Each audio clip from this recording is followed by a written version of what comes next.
সাহিত্য সভা গেৰুৱা কৰা নচলিব নচলিব নচলিব অসম সাহিত্য সভা মুৰ্দাবাদ মুৰ্দাবাদ মুৰ্দাবাদ অসম সাহিত্য সভাতকে অসমীয়া জাতিটো ইম্পৰ্টেন্ট হয় অসম সাহিত্য সভাই যদি মুছলমান খিলঞ্জীয়া সকলক কোনো স্থান দিয়া নাই ন্যায় দিয়া নাই সন্মান দিয়া নাই তেনেহলে মুছলমান খিলঞ্জীয়া সকলেও নিজৰ স্থান বনাব পাৰে অসম সাহিত্য সভাখনক কোনোবা হিন্দু মুছলমানৰ ৰাজনৈতিক স্থান হিচাপে ব্যৱহাৰ কৰাৰ চেষ্টা কৰিছে নেকি কাৰণ অসমত 1 কোটিৰো অধিক মুছলমান থকা সত্ত্বেও 2024 চনৰ অসম সাহিত্য সভাত খিলঞ্জীয়া মুছলমানৰ কোনো স্থান দিয়া নাই অসম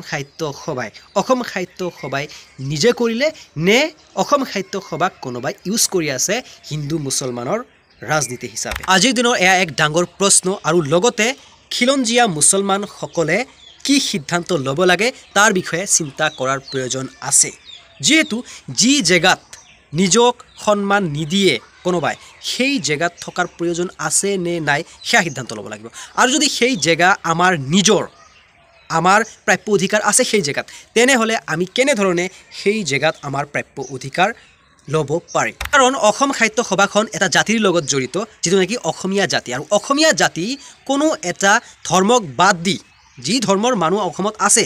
সেই ধৰ্মৰ খিলঞ্জীয়া মানুহক খিলঞ্জীয়া সাহিত্যিকক বাদ দি অসম সাহিত্য সভা কেতিয়াও সম্ভৱ হ'ব নোৱাৰে আৰু যদি কৰিব চেষ্টা কৰিছে তেনেহলে আমি সন্দেহ কৰিবলৈ বাধ্য হ'ম যে ইয়াতে হিন্দু মুছলমানৰ ৰাজনীতি কৰাৰহে চেষ্টা কৰিছে কোনোবা ৰাজনীতিবিদে সো আমাৰ অসমৰ খিলঞ্জীয়া মুছলমান সংগঠনবোৰে অসম সাহিত্য সভাক বয়কট কৰিব লাগে বয়কট এনেধৰণে নহয় যে আমি অসম সাহিত্য সভাৰ পৰা ওলাই আহিম তেনেকুৱা নহয়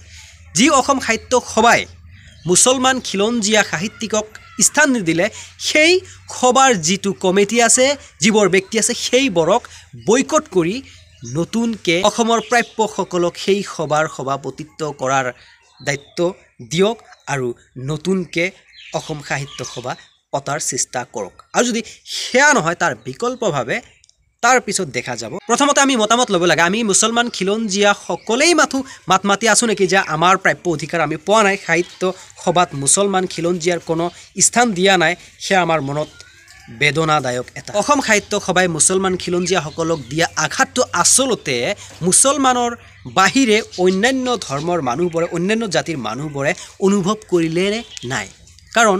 অসমীয়া জাতি কেতিয়াও এটা ধৰ্মৰ দ্বাৰা নাইবা মুছলমান সম্প্ৰদায়ৰ বাহিৰে হ'ব নোৱাৰে কাৰণ অসমত যিমান খিলঞ্জীয়া মানুহ আছে সব মিলিহে অসমীয়া জাতি সেয়ে অসমৰ খিলঞ্জীয়া মুছলমানক বাদ দি কেতিয়াও অসম সাহিত্য সভা সম্ভৱ হ'ব নোৱাৰে সো আমি নন মুছলমানৰ পৰাও পৰামৰ্শ ল'ব লাগিব আমি কাৰণ এক হৈতো থাকিব লাগিব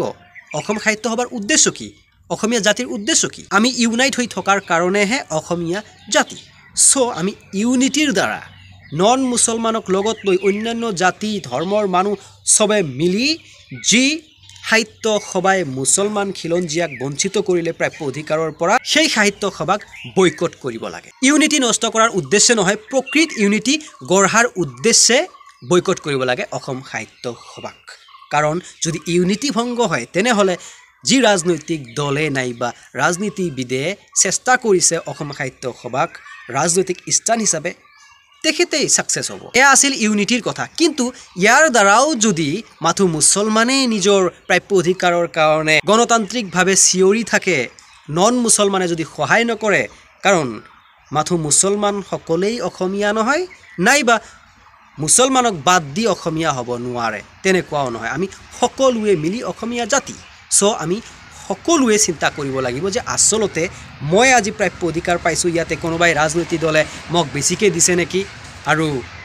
যিজনে প্ৰাপ্য অধিকাৰ পাব লাগিছিল সেইজনক বঞ্চিত কৰি আমি নিজৰ মাজতে ভাগ হৈ আছো নেকি হেয়া চিন্তা কৰিবলগীয়া আছে আৰু যদি হেয়া চিন্তা নকৰে আমি মাথো অকলোৱেই মাত মাতিব লাগে আৰু যদি কোনো সাপোৰ্ট পোৱা নাযায় নাইবা ন্যায় পোৱা নাযায় তেনেহলে ন্যায় পোৱাৰ ৰাস্তা আৰু আছে কাৰণ main power is main power অসম সাহিত্য সভাই যদি মুছলমান খিলঞ্জীয়া সকলক কোনো স্থান দিয়া নাই ন্যায় দিয়া নাই সন্মান দিয়া নাই তেনেহলে মুছলমান খিলঞ্জীয়া সকলেও নিজৰ স্থান বনাব পাৰে যদি আসলতে অসম সাহিত্য সভাই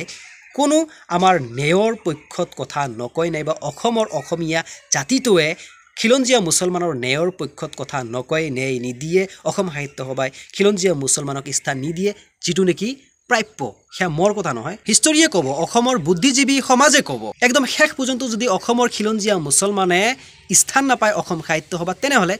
বাধ্য হ'ব নেকি অসম সাহিত্য সভাৰ মুছলিম ভাৰ্চন বনোৱাৰ কাৰণে মানে মুছলিম অসম সাহিত্য সভা নাইবা অসম সাহিত্য সভা মুছলিম ভাৰ্চন তেনেকুৱা যদি কৰে তেনেহ'লে কিন্তু অসম সাহিত্য সভাৰ মাজত দুটা ভাগ হ'ব আৰু ইউনিটি খণ্ড বিখণ্ড হ'ব আৰু সেয়াই কি জানে বিচাৰে ৰাজনৈতিক এজেণ্টসকল চ' মুছলমান খিলঞ্জীয়াসকলতকৈ নন মুছলমান খিলঞ্জীয়াসকলে বেছিকৈ চিন্তা কৰিবলগীয়া আছে যে মুছলমানসকলে ন্যায় পোৱা নাই সেই ন্যায়ৰ পক্ষত মুছলমানৰ ন্যায় প্ৰাপ্যৰ পক্ষত থিয় দিয়াটো বেছি ভাল হ'ব মই অসমৰ নাগৰিক হিচাপে কৈছোঁ মুছলমান হিচাপে কোৱা নাই কাৰণ তেতিয়া মুছলমানসকল বাধ্য হ'ব অসম সাহিত্য সভাৰ মুছলিম ভাৰ্চন গঠন কৰিবলৈ আৰু যিবোৰ লেতেৰা ৰাজনীতি কৰা ব্যক্তি আছে তেওঁলোক কিন্তু চিৰদিনে ধৰ্মৰ মাজত জাতিৰ মাজত ভাগ ভাগ কৰি নিজৰ গদি বচোৱাৰ চেষ্টা কৰে তেনেকুৱাকৈ আৰু সেই উদ্দেশ্যত পৃথিৱীৰ বহুত দেশ ভাগ ভাগ হৈছে বহুত জাতি ভাগ ভাগ হৈছে ধৰ্মৰ মাজত ভাগ ভাগ হৈছে আৰু অসমৰ মাজতো অসমীয়া জাতিটোক সাহিত্য সভাৰ নামত মুছলমান খিলঞ্জীয়াক বঞ্চিত কৰি ভাগ ভাগ কৰাৰ যেন চেষ্টা কৰাহে দেখা পাইছোঁ অসমীয়া জাতিটোক কৈছোঁ এতিয়া চুপচাপ থাকি পিছত গৈ চিঞৰি থাকিলেও কিন্তু সময় পাৰ হৈ যাব কাৰণ তেতিয়া যিজনে প্ৰাপ্য অধিকাৰ নাপাব সেইজন বাধ্য হৈ নিজৰ প্ৰাপ্য অধিকাৰ যি পন্থাৰে হওক ল'বলৈ চেষ্টা কৰিব আৰু সেয়াই পন্থা থাকিব মুছলিম ভাৰ্চন অফ অসম সাহিত্য সভা চ' মেইন কথা হ'ল অসম সাহিত্য সভাতকৈ অসমীয়া জাতিটো ইম্পৰ্টেণ্ট হয় গতিকে অসমীয়া জাতিটোক ইউনাইট কৰি ৰখাৰ কাৰণে অসমীয়া জাতিটোক খণ্ড বিখণ্ড নহ'বলৈ আমি একত্ৰিত হৈ ইউনিটিৰে দৰকাৰ পৰে অসম সাহিত্য সভাক মাথো মুছলমানে নহয় সকলোৱে বয়কট কৰিব লাগিব